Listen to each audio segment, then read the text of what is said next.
Bismillahirrahmanirrahim sampai halaman ke-29 nggih, agak bawah. Insyaallah nanti sampai halaman 30. Masih membahas tentang hikmah dari Syekh Ibnu Athaillah As-Sakandari. Beliau dawuh, "Idzal tabasa 'alaika amroni." Tatkala ada dua hal yang serupa lalu kita memilihnya. Fangzur, maka lihatlah asqalahuma yang lebih berat di antara duanya itu ala nafsi kepada hawa nafsumu. Fattabi'hu dan ikutilah salah satunya atau yang asqalahuma yang lebih berat itu. Fa innahu karena sesungguhnya la yaskulu 'alaiha tidak berat bagi nafsu illa maka haqqon kecuali hal yang berat itu adalah hak atau benar. Jadi kalau ada sesuatu yang serupa, ini mau ngaji di kanan atau kiri, maksudnya di daerah gitu. Yang paling berat buat nafsu itu yang mana? Malah itu yang dipilih, bukan yang senang sesuai dengan nafsunya. Karena yang menentang nafsu itu biasanya yang benar. Penjelasan sudah disampaikan kemarin. Nah, hari ini kita lanjutkan penjelasannya. Qala Asy-Syaikh Abu Thalib Al-Maki, dari Syekh Abu Thalib Al-Maki, fangdur, fangdur lihatlah, pikirkanlah, rahimakallah, wahai orang-orang yang dirahmati Allah. Maksudnya, wahai engkau yang dirahmati oleh Allah, fangdur, angan-anganlah, perhatikanlah. Kaifa ittafaqo fi syarrohin nafsi. Bagaimana terjadi dua kesepakatan di dalam kerakusan nafsu. Ala qissatin wahidatin, di kisah yang sama. Di kisah satu yang sama. Jadi kemarin kita kan menceritakan tentang sebuah kisah ada seseorang yang diundang untuk makan. Setelah diundang untuk makan, beliau niku ngicipi sekali, lalu kemudian diletakkan lagi. Kemudian dia pergi. Dia mengatakan saya tidak makan. Nah kalau jenengan nggak makan ya kita semua nggak makan. Ini dalam perkumpulan. Nah kemudian pokoknya kalau saya nggak makan, kalian mau makan atau tidak terserah. Nah akhirnya karena yang disuguh itu sebetulnya satu orang yang nggak makan itu, akhirnya semua nggak makan dan makanan itu kemudian dipanggilkan yang masak, kok sampai nggak mau. Karena orang ini terkenal solih, alim, kok nggak mau itu berarti ada apa-apa. Kemudian dipanggil yang masak. Ternyata yang masak itu bilang, nggak ngaku awalnya, tapi akhirnya bilang bahwasannya makanannya itu waktu itu adalah kambing guling gitu. Itu adalah kambingnya sudah mati. Lalu kemudian tetap dimasak dan disajikan. Eman-eman kan gitu. Karepe sing dodolan gitu sing masak. Berarti kan haram gitu. Nah, akhirnya kemudian akhirnya dibuang, dimakan anjing, diberikan ke anjing. Nah, Syekh Abu Thalib Al-Maki kemudian berkomentar tentang hal tersebut. Bagaimana ada dua hal yang bersepakat dalam kisah itu. Dua hal itu adalah nafsu yang rakus, summah talafa. Kemudian dua hal itu berbeda bitaufiki dengan pertolongan Allah, wal khudlani dan pertanggungjawaban. Fa'asomal alim bil wara'.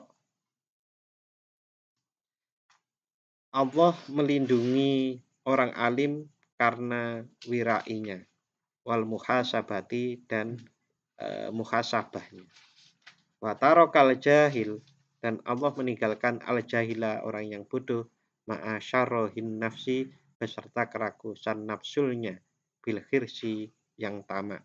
Wa tarokal muraqobah, dan meninggalkan muraqobah, akni al ba'i'a lil hamli, yaitu orang yang menjual kambing. Oke. Jadi Allah melindungi orang yang wirai, yaitu yang menolak makan itu, kemudian juga melindungi orang-orang yang beserta mengikutinya, yaitu orang yang enggak memakannya. Sementara Allah meninggalkan orang yang bodoh itu, ya, orang yang bodoh yang menjual kambing itu karena keragusannya. Nah, tapi dua-duanya pada akhirnya adalah selamat. Pada akhirnya disebabkan oleh kewiraian satu orang itu semuanya selamat, satu kelompok itu selamat, dan kemudian penjual domba pun itu selamat. Selamatnya apa? Jadi kan dia minta maaf, lalu kemudian mengembalikan uang penjualannya, dan kemudian dagingnya diserahkan ke anjing. Wa usyimal akhiruna littaufiqi bi husnil adab. Dan orang-orang lain yang terhindar dari makan barang yang haram tadi karena dengan baiknya adab. Wa huwa qam'u syarahin nafsi, yaitu menahan diri dari makan. Qam'u syarahin nafsi, menahan, mencegah dari jeleknya nafsu, anil akli, dari makan, ba'da sohibihim, setelah teman-teman mereka. Summa tadaroka, kemudian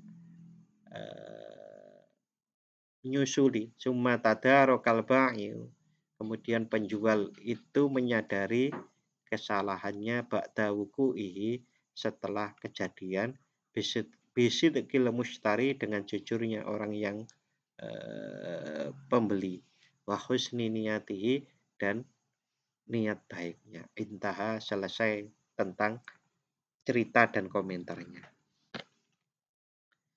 Jadi ada dua hal yang bisa dijadikan untuk standar sesuatu itu benar atau salah. Yang pertama, ini standar yang sangat halus nih. Jadi kalau kita itu nafsu bergejolak ingin mencapainya, maka bisa dipastikan hal itu adalah salah. Nafsu, hawa nafsu. Karena kita mengikuti nafsu, bukan mengikuti perintah Allah. Kemudian ini dijelaskan, summa mizanun akhar, kemudian ada pertimbangan yang lain, aslah, yang lebih baik. Wa aksaru tahqiqon, dan lebih banyak atau lebih mendalam hakikatnya, minal awali, daripada standar atau mizan yang awal tadi. Wahwa, yaitu akhorun atau mizan akhorun ini, ayyukot dironuzulal mauti bihi. Ayyukat diroh, hendaknya seseorang itu mempertimbangkan nuzulal mauti bihi, datangnya kematian untuknya. Fa ayyu amalin, manakah amal, sarrohu,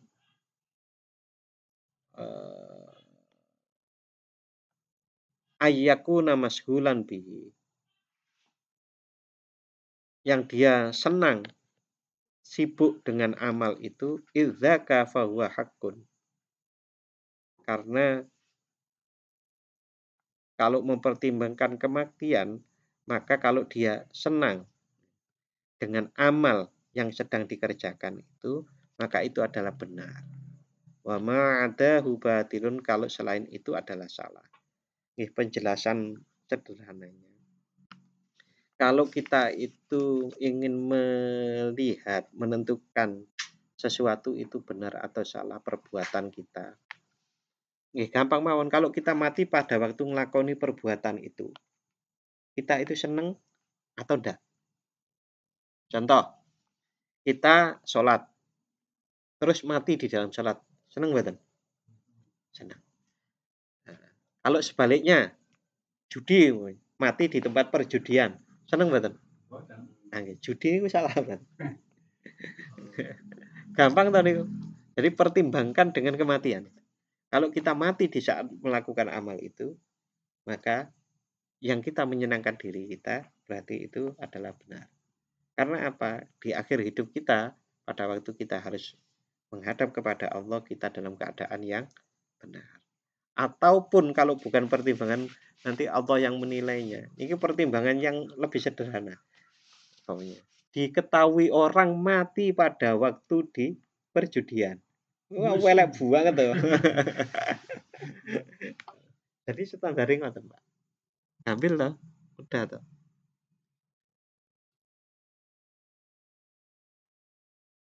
Nggih, berikutnya.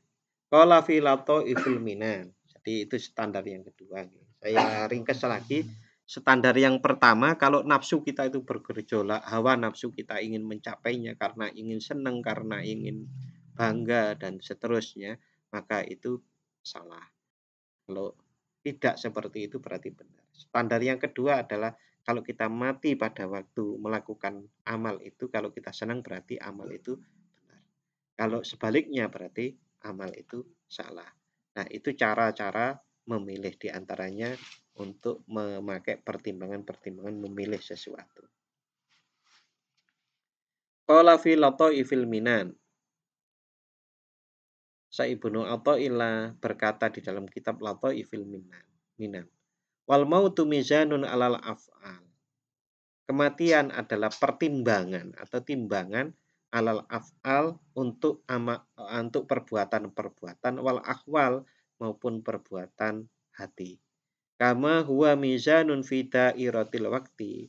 Sebagaimana mati itu adalah pertimbangan di dalam daerah, di dalam memanfaatkan waktu atau lingkaran waktu. Amar-rutobu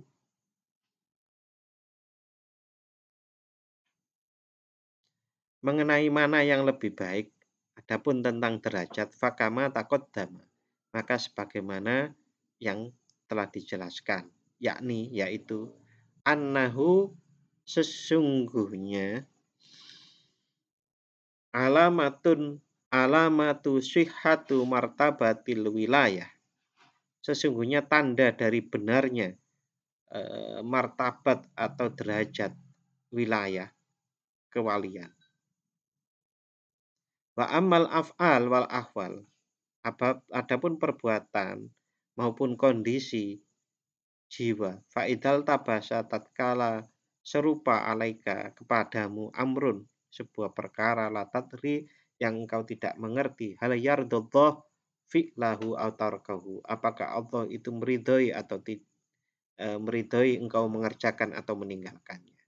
Au halatun, atau sebuah kondisi anta biha yang engkau ada di dalamnya, la tadri dan engkau tidak mengerti, hal kumta apakah engkau akan melakukannya, fiha di perbuatan itu, bihakin au kumta fiha bihawa, atau engkau mengerjakannya dengan pertimbangan hawa nafsu.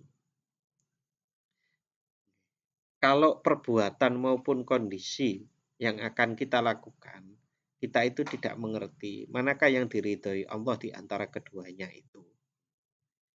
Apakah yang saya lakukan ini berdasarkan kebenaran atau berdasarkan hawa nafsu, maka fa'aurid, maka datangkanlah al-mauta, sebuah pertimbangan yang namanya kematian, alama anta fihi, kalau engkau berada di dalam min af'alin wa akhwalin, baik dalam sebuah perbuatan fisik maupun kondisi jiwa. Fakullu halatin, tadi sudah penjelasannya ya. Yang secara sederhana tadi adalah apakah ini benar atau salah, Allah ridho atau tidak dengan perbuatan itu, maka buatlah kematian itu sebagai pertimbangannya. Kalau saya mati pas melakukan perbuatan itu kita senang enggak? Kita diridhoi oleh Allah enggak? Nah, itu dari situ. Kalau kita senang, menghadap Allah dalam keadaan itu, yaitu yang hak. Umpamanya, yang lebih halus kalau tadi itu kan judi sama sholat toh. Mudah toh kalau itu. Umpamanya begini, saya mau pergi ke Surabaya, nemoni cewek. Nah, ini yang mudah-mudah. Kalau umpamanya di perjalanan itu terus mati, entah kecelakaan atau apa umpamanya. Nah, itu umpamanya Allah ridho enggak? Kita seneng enggak dalam keadaan mati pada saat itu? Oh, iya Pak, wong ini kan mencari jodoh dan itu perintah Allah, berarti ya terus saja, berarti jihad itu dalam rangka mencari istri itu boleh. Pikiran halus kayak seperti itu. Saya itu umpamanya mau belajar ilmu A. Ilmu A ini umpamanya ilmu etnomatematika. Oh, apa etnomatematika itu? Umpamanya begitu. Nanti setelah dipikir-pikir, ngapain sih saya belajar etnomatematika? Kalau saya belajar terus mati pada waktu itu lebih bermanfaat mana dengan saya umpamanya belajar etnografi. Wah, padha angel iki. Nah, itu dipelajari dua-duanya. Maka kalau kita itu pada waktu mati di dalam belajar entah yang etnomatematika maupun etnografi itu adalah Anda memilihnya salah satunya dengan pertimbangan kematian yang insya Allah itu yang lebih baik. Fakullu halatin wa amalin, setiap hal maupun amal, setiap keadaan maupun tindakan tasbutu yang tetap ma'a takdiri wurudil maut beserta takdir datangnya kematian alaiha di waktu itu, berserta takdir kematian di saat melakukan tindakan maupun kondisi tadi, walam tan hazim, dan tidak tergoyahkan, faya hakun, maka amal maupun hal itu adalah hak. Jadi setiap amal yang kita lakukan dan kemudian diperkirakan datangnya mati pada waktu melakukan amal itu dan tidak tergoyahkan, ya berarti itu adalah hak. Karena kita rela mati dalam keadaan. Wa kullu halatin wa amalin, dan adapun setiap kondisi dan perbuatan hazzamahul maut yang tergoyahkan kalau mati di kondisi itu, fahiya batilatun, maka amal maupun hal itu batilah atau batil. Idil maut hak, karena sesungguhnya kematian itu adalah hak. Wal hakku yahzimul batil, dan yang hak itu menggoyahkan kebatilan. Wa yadfa'u, dan menolak kepada kebatilan. Ya memang kalau dipertimbangkan dengan seperti itu berarti insya Allah yo apik terus ya yang kita lakukan itu. Saya nggih ngoten lah dijelaskan panjang lebar nggih tetep mawon nggih intine ngoten. Mati pas ngaji ya apik tenan toh. Mati pas. Nggih. Mati pas apa umpamane nyolong naudzubillah min dzalik. Wangel ini pas mancing. Lah, pertimbangannya apa kuwi? Naudzubillah min dzalik ya, summa naudzubillah min dzalik. Kan ada sampai di berita itu orang meninggal dalam keadaan zina yang nggak bisa dilepas. Kan tentang berita-berita itu. Ya Allah, naudzubillah. Nggih. Nah, hal-hal tersebut yang disampaikan oleh Syekh Ibnu Athaillah di dalam kitab Lataiful Minan yang dikutip tadi itu liqaulihi ta'ala, karena berdasarkan ada firman Allah Subhanahu wa taala di dalam Quran surat Al-Anbiya ayat 18. Bal naqdhifu bil haqqi 'alal batili fayatmahu fa idza huwa zahiq. Sebenarnya kami melontarkan yang hak kepada yang batil, lalu yang hak itu menghancurkannya. Maka dengan serta-merta yang batil itu lenyap. Jadi kalau jenengan ingin berjuang di tengah-tengah masyarakat yang batil, ini bisa didalemi dan dibaca berulang-ulang di wirid istilahnya. Ini ada kebatilan. Sampai-sampai ada sebuah kisah bahwasanya kalau kita itu orang dengan tingkat kebaikan yang tinggi, lalu kemudian berada di daerah yang jelek, maka ya daerah yang jelek itu lama-lama itu risih dengan kebaikan kita sehingga nyingkir paling tidak atau berubah menjadi baik. Tebu Ireng dulu itu tempatnya niku, tempat perjudian, tempat pelacuran, karena dekat dengan pabrik tebu, pabrik gula ini dulu. Hasim. Ayat yang lain yang jadi dasar dari pembahasan yang tadi adalah Quran surat Saba ayat 48. Qul inna rabbi yaqdhifu bil haqqi allamul ghuyub. Yang artinya sesungguhnya Tuhanku mewahyukan kebenaran. Dia maha mengetahui segala yang gaib. Wa qul ja'al haqq wa zahaqal batil. Innal batila kana zahuqa. Al-Isra 81. Kebenaran terhadap yang batil telah lenyap.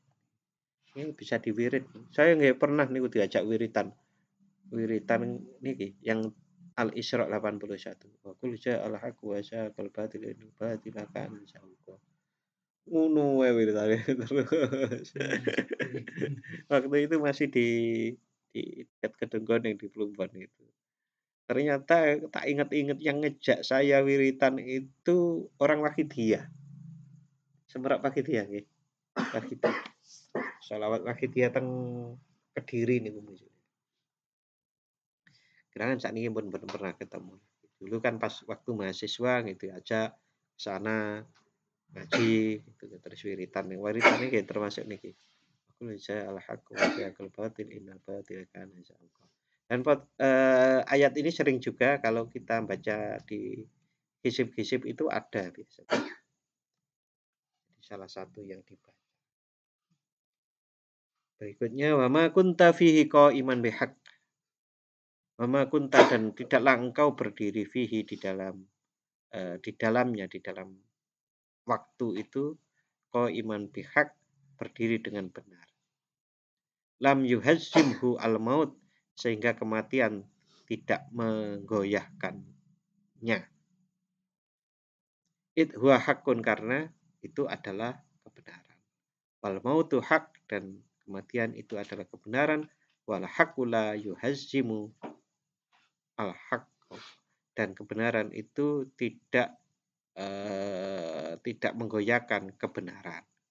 Kebenaran itu menggoyahkan kebatilan, tapi kebenaran tidak menggoyahkan kebenaran. Qala Syekh Ibnu Athaillah masih melanjutkan di Lataiful Minan, waqad tajadabtu al-kalama. Satu saat sungguh saya itu terlibat. Tajadabtu ini ku ditarik, bukan tertarik. Oh, iku apik tertarik bukan maksudnya. Tertarik untuk ikut dalam diskusi. Waqad tajadabtu al-kalama. Saya terlibat dalam sebuah diskusi. Ya saya wa ba'do man dan sebagian orang yastaghilu bil ilmi yang sibuk dengan ilmu fi annahu yang bagi ikhlasun niyah fihi, yang sibuk dengan ilmu bahwasannya sepatutnya ilmu itu adalah dicari dengan ikhlas. Dicari dengan ikhlas, dikembangkan dengan ikhlas, diamalkan dengan ikhlas. Ikhlasun niyah fihi niku maknane ngoten. Jadi saya ngobrol dengan orang berbicara tentang ilmu.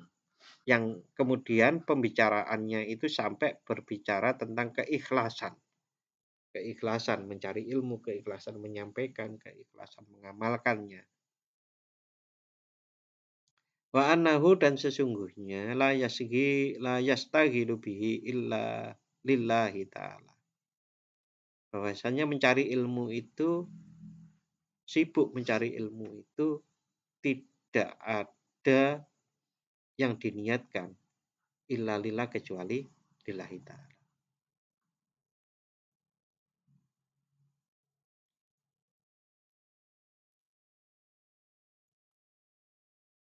Fakultu, maka saya berkata kepadanya.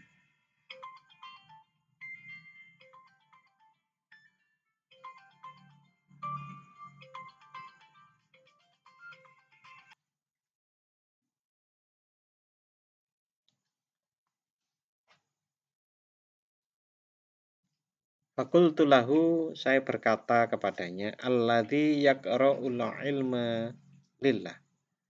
Seseorang yang membaca ilmu lillahi ta'ala. Wa alladzi adalah orang idza qulta lahu ghadan. Tatkala dikatakan kepadanya bahwasanya besok tamutu engkau akan mati, la yadau alkitaba, maka dia tidak meletakkan kitabnya atau meninggalkan kitabnya menjadihi dari tangannya. Intaha. Ini sederhananya, kalau seseorang itu mencari ilmu maupun menyampaikan ilmu maupun mengamalkan ilmu, dia sibuk dengan ilmu, itu adalah lillahi ta'ala. Maka kalau dikatakan kepadanya bahwa engkau besok mati, dia tetap akan memegang dengan teguh untuk selalu tetap belajar. Dia tidak tergoyahkan oleh bahwa informasi bahwa dia akan mati. Jadi dia tidak tergoyahkan bahwasanya kalau dikatakan besok mati loh. Karena apa? Kalau dia mati dalam keadaan mencari ilmu itu, ya dia akan mati dalam keadaan yang baik. Itu salah satu tanda bahwasanya orang itu mencari ilmu, sibuk mencari ilmu lillahi ta'ala. Intaha, sudah selesai kutipan dari kitab Lataiful Minan. Kultu di sini saya berpendapat, saya Ibnu Abbad, wa hadza huwa faslul khitab, dan inilah pemisah pembicaraan. Wa nihayatus shawab, dan kebenaran yang paling notok, paling ujung. Fa'inal abda, karena sesungguhnya seorang hamba, fi hadhil halah, di dalam keadaan ini, la yasduru minhu illal ilm, tidak akan keluar darinya kecuali ilmu, as-sholiha, yang benar, al-kholiso, yang ikhlas, fi syawaibir riya, di dalam menghilangkan noda-noda riya, wa mumazajati haddin nafsi, dan yang menghancurkan bagian nafsu atau melunturkan keinginan bagian-bagian dari nafsu, wattiba ila hawa, dan mengikuti hawa nafsu. Fahada huwa al-matlub, inilah yang dicari, minal abdi, dari seorang hamba. Jadi seorang hamba yang dicari ini riyaknya, noda riyaknya hilang, keinginan untuk mengikuti nafsunya juga sudah luntur, gitu. Mengikuti hawa nafsu juga tidak. Inilah yang dicari dari seorang hamba.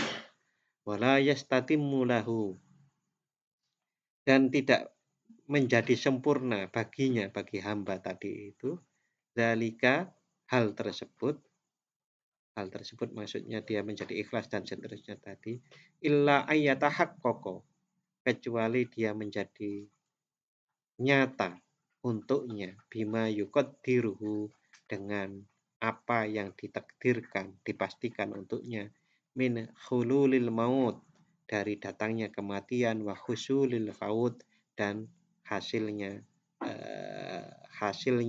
akhir hidup.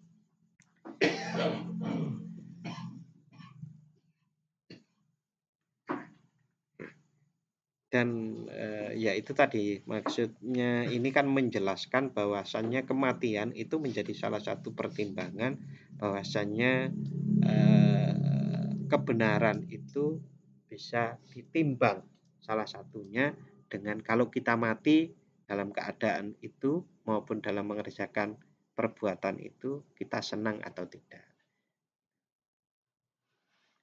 Karena segala sesuatu niku terkait dengan peribadatan. Kalau pertimbangannya ini bisa diterima enggak saat kita sudah mati. Itu maksudnya. Wahada huwa makna qasrul amali. Dan inilah yang dimaksud dengan makna membatasi harapan atau membatasi amal. Kan ada istilah panjang angan-angan, ada istilah pendek angan-angan. Pendek angan-angan itu bagus. Kalau panjang amal angan-angan itu jelek. Karena apa? Kalau panjang amal angan-angan, panjang angan-angan, maka kita akan terlena dengan kehidupan duniawi. Tapi kalau pendek angan-angan, kita akan fokus pada apa yang bisa dikerjakan pada saat itu di dalam pengabdian kepada Allah. Contohnya panjang angan-angan itu, wah, engko buyutku iku sik kebagian tanah nang kene ora ya. Padahal duwe bojo ae urung. Wis mikire buyut. Niku kan kadon. Alladzi huwa aslul hasani, bahkan ini disebut yang namanya qasrul amal atau membatasi angan-angan itu adalah pokok dari kebaikan. Kebaikan amal. Karena apa? Kalau seseorang niku, wah, saya kan harus beramal sebaik-baiknya di setiap saat apa yang ada di waktu itu. Ngoten terus. Maka kita membatasi angan-angan. Yang penting sukses sekarang. Sukses sekarang, sukses sekarang. Sebetulnya itu juga bagus. Karena kalau kita sukses sekarang itu sebetulnya, maka kita akan di depannya biasanya akan sukses. Gitu. Wahwa Allah yuqaddiru li nafsi. Ini berarti bahwasannya seseorang tidak menghitung bagian untuknya. Waktun sanian di waktu yang kedua. Maksudnya kalau orang itu, wah kan si ono kesempatan. Nah, gitu. Tobat kan isongku. Gitu umpamanya. Terus, nah itu kan waktu yang kedua gitu loh. Padahal waktu itu namanya kalau kita masih mengharap ada waktu yang kedua, itu namanya tudul amal atau panjang angan-angan tadi. Ya kalau iya, kalau enggak. Nah, seseorang kalau sholat umpamanya, lalu kemudian dia membatasi harapannya bahwa sholat saya ini adalah yang terakhir. Jangan-jangan saya setelah sholat mati. Maka sholatnya kan seapi-api itu. Maksudnya seperti itu. Yakunu fi hayyan, apakah dia masih hidup di dalam waktu itu. Wa inda dzalika yakhlusu amaluhu minal afat. Kalau seseorang berpikir seperti itu, maka dia akan menjadi ikhlas. Amalnya menjadi ikhlas minal afat dari penyakit amal. Wa yatatahharu min anwa'ir ru'unat, dan dirinya menjadi suci, menjadi bersih dari berbagai macam kebodohan. Ru'unat niku kumprung kalau bahasa Jawa. Kumprung itu barang, contohnya nggih, barang 1.000 dibeli 1 juta. Itu kan wong bodoh. Dan kalau orang berpikir bahwasannya mati tidak bisa setiap saat terjadi, kita berbuat sebaik-baiknya sebelum mati, maka akan terhindar dari jeleknya amal maupun dari kebodohan. Di anna tawakku al mauti fi kulli nafsin, karena sesungguhnya siap-siap kejadian untuk kematian adalah fi kulli nafasin, di dalam setiap nafas, walahdatin, dan kedepan mata. Wa yahdimu alaihi jami'a dzalik, dan yahdimu. Yahdimu alaihi jami'a darik, dan hal tersebut al-maut itu menghancurkan semuanya. Segala upaya itu akan hancur kalau datangnya mati. Kama dzakarahul muallif rahimahullahu taala, sebagaimana dituturkan oleh penulis kitab rahimahullahu taala. Wa kullu amalin istarsala fihi sahibu ghafilan. Setiap amal yang liar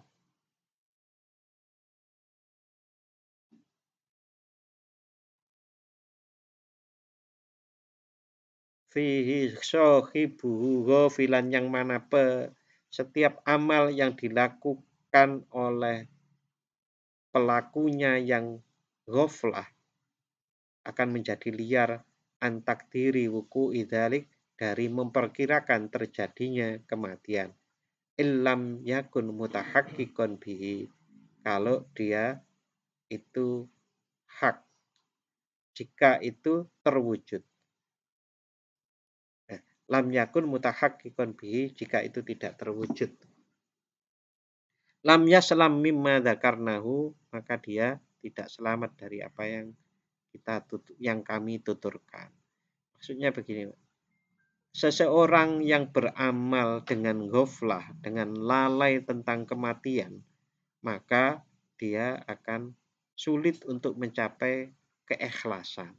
Tetapi kalau amal yang dijalankan dengan mempertimbangkan bahwa ini adalah amal yang terakhir, amal ini untuk betul-betul sebagai sangu atau sebagai bekal untuk kematian, biasanya menjadi ikhlas. Intinya seperti itu. Masih banyak ya.